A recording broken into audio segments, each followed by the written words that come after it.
What many people tend to overlook while shopping for their first firearm may surprise you. To set you on the right path and make sure you have the best purchasing experience possible, today we're going to uncover some hidden questions you may be forgetting to ask yourself as you're shopping for your first pistol.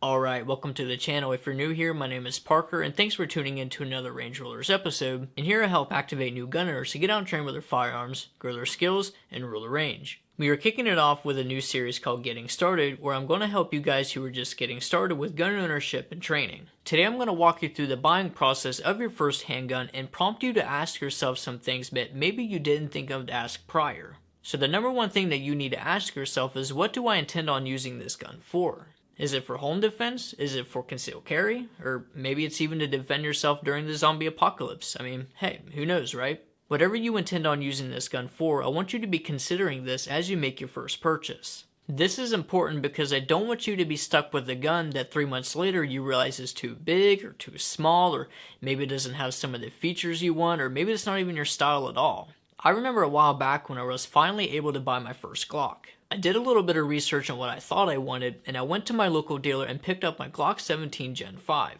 I brought it home, and I really didn't do a whole lot with it up until this past year when I started diving deeper with my training.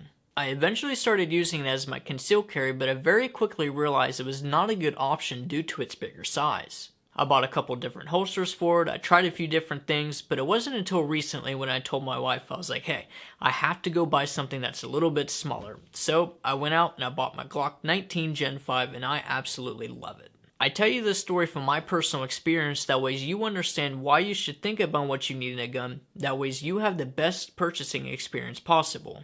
Now, it's not that I have anything against the Glock 17, it's a great gun, and I have about 2,000 rounds through it, but like I said, at the end of the day, it's not what I thought I needed. If you're purchasing a pistol for concealed carry, something you might want to consider is your body type. Are you a smaller built woman? Well, maybe you would consider something smaller, that way it's not so uncomfortable and it's easier to conceal. If you're a bigger man, maybe you would consider something a little bigger like a Glock 19. One other thing that you want to consider as you're shopping is the holster that you're going to carry it in. You want a good solid Kydex made holster that's going to give you good retention and protect that trigger. I personally like the T.Rex Arms sidecar, and I'll have a link down below, that way you can check those out for yourself. Now, I know I don't have a whole lot of guns to show you a bunch of different things, but this is just to help get the gears spinning as you keep doing your research.